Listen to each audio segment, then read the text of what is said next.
To all of our Everett Chorale singers, audience members, and supporters, we have some exciting news to share with you today. We are ready to officially introduce you to our new artistic director, Dr. Heather MacLaughlin Garbes. I was able to meet with Heather today to ask her a few questions so that you and I can get to know her just a little bit better. Heather, can you tell us a bit about why you went into music, your music background, education, and experience? Oh, that's a big one. I've been told one of the family stories we have is that I would watch TV, but when the commercials came, I would stand up and conduct the music of commercials. And that's how I was more engaged with the TV. And I also loved Looney Tunes, not for the cartoon, but again for the music. And I would pretend that I was conducting the orchestra. So it started at a young age. And then, started like Suzuki. I was a little violin kid and then a piano kid and then saxophone and everything. Ended up going to study music education at the University of Wisconsin-Eau Claire. And then went on and taught elementary school music for a while and some high school music as well. And then started graduate school here at University of Washington in master's in conducting and then doctorate in conducting as well.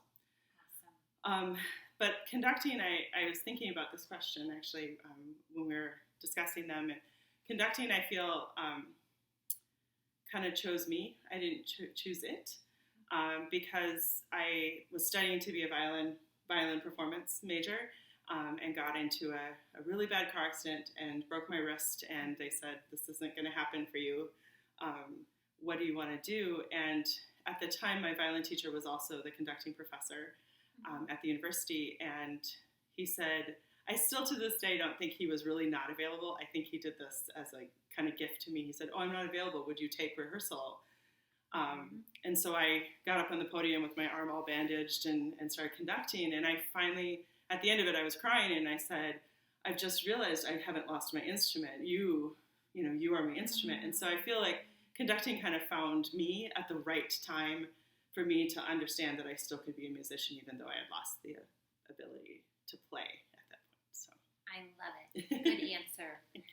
So what is your vision for what you think our choir will look like in the fall as we come back together to sing for the first time in over a year in person? A year off is a lot, and I many times will use the analogy of sports or running or something. And if you're an amazing marathon runner and then you take a year off, you're not going to turn around and run a marathon again. You're going to go back and start running. We all hope we will in our heads. Right. And so just to keep checking in and saying it, and also being okay with, I used to be able to sing this, right now I can't. That doesn't mean you're not going to get back to it, but just to be very sensitive to that. So when we all come back, I think there's going to be, a tremendous just sense of joy because we'll finally be back together.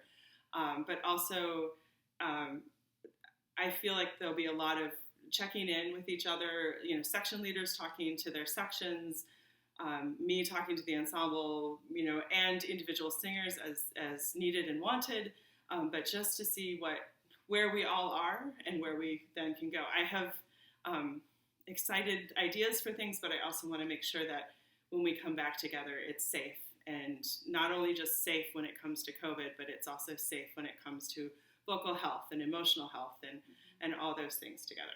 I love that because it kind of leads me to my next question, which is, what is your advice to singers who haven't been singing the last year?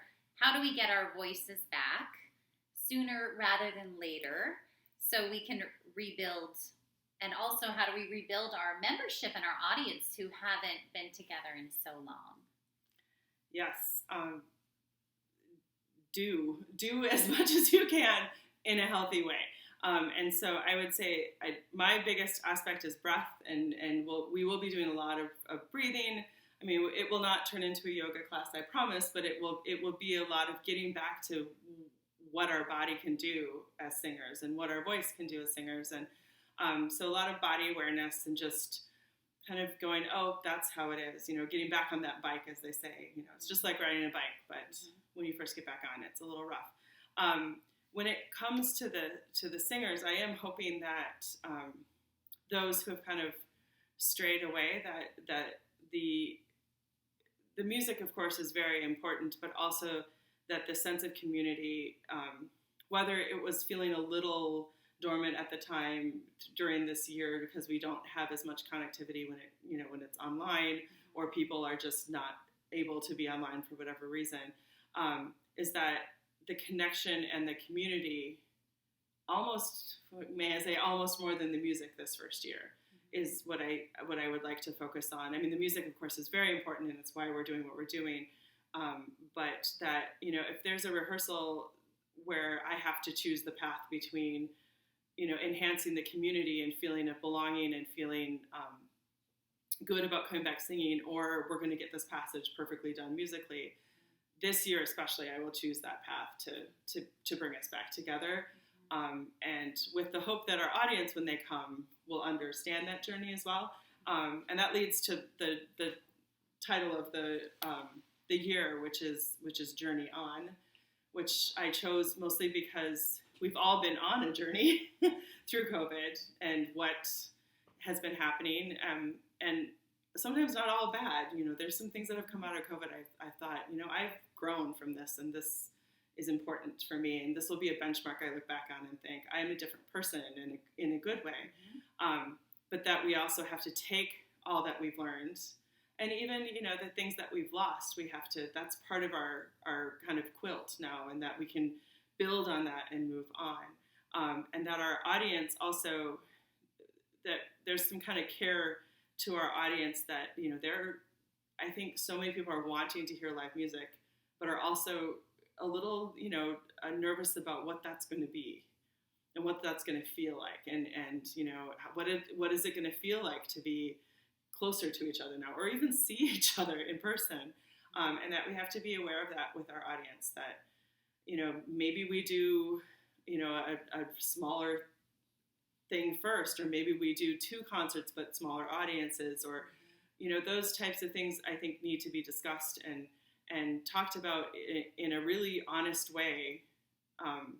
Otherwise, we could put on the most amazing concert, but if our audience isn't ready, exactly, yeah, that's not going to come. And or we could schedule the most amazing repertoire and this whole idea, but if singers aren't ready to come back or feel comfortable, yeah, it's so it's a balance. It's trying to kind of to pick the musical aspects of it that make it appealing and fulfilling for everyone, but also the emotional and community aspects that kind of bring it all together.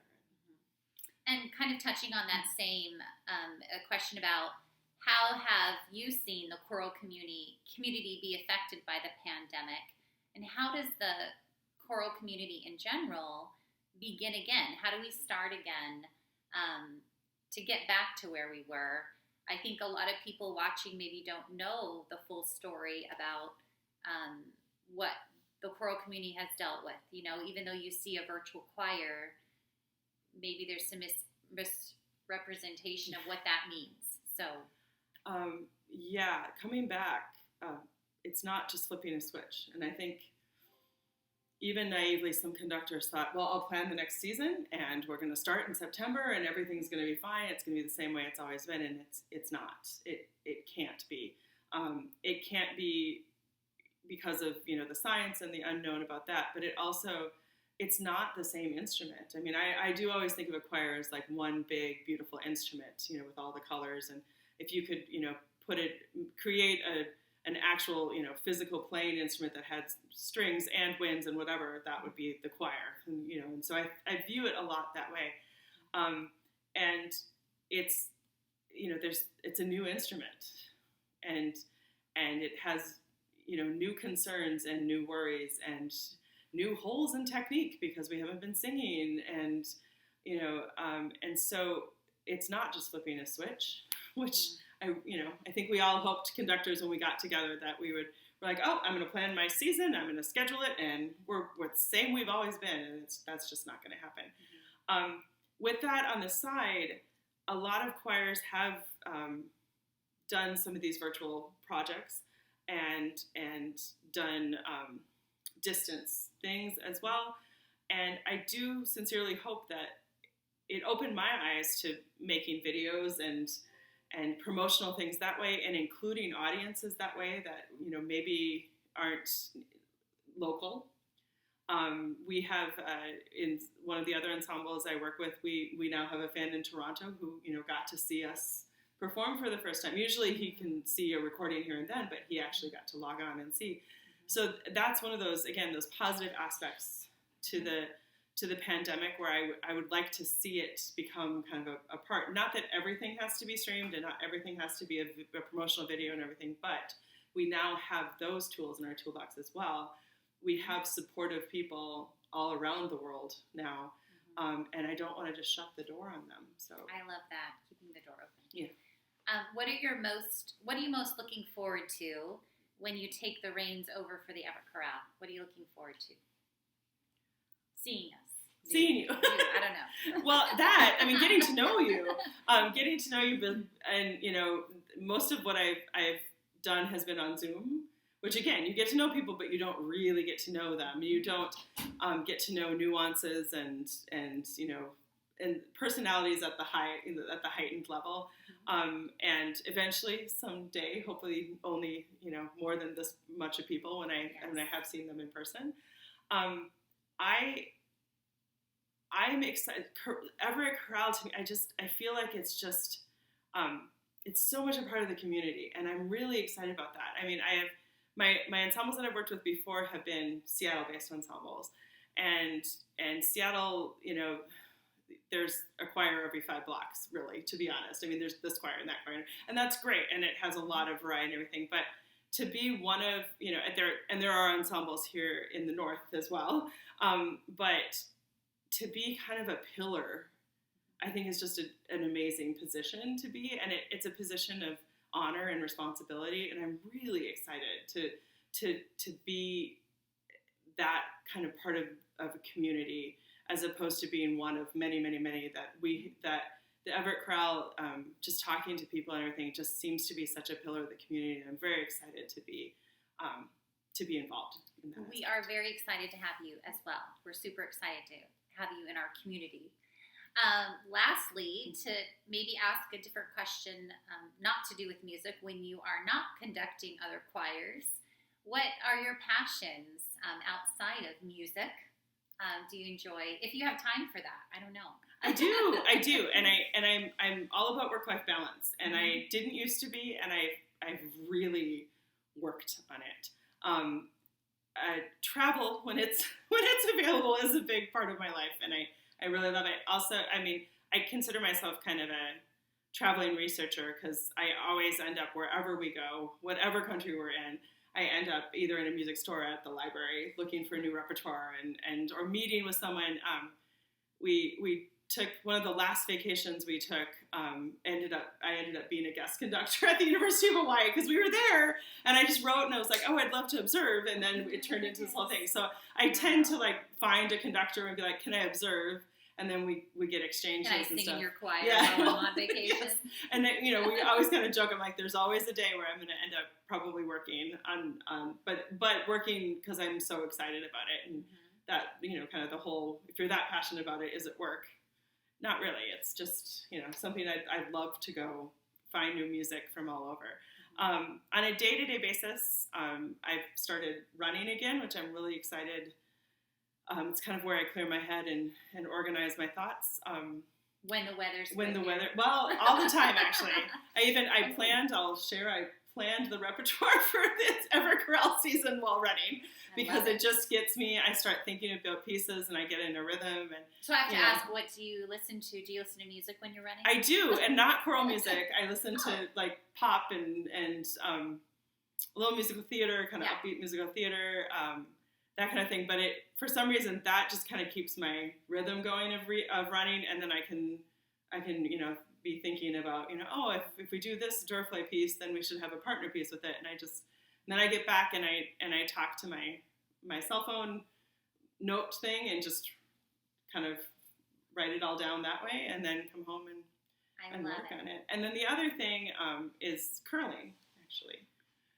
Which is a sport, by the way. Not the hair. Yeah, we both my husband and I curl at the Granite Curling Club in Seattle. That also kind of clears my mind. It's something completely different. And when I'm finished, usually I get a lot more of my creativeness comes out after I've been physical and kind of getting all those things out of my body. So. Well, we want to thank Heather so much for this wonderful interview. And we'd like to thank you all for your continued support in this crazy year and a half. We hope that you'll continue to see the value of choral performing in our Everett community and all around. And we look forward to seeing you in the fall as we bring back our voices in song. And we hope to see you soon in person as we share the joy of singing together again. Thank you so much.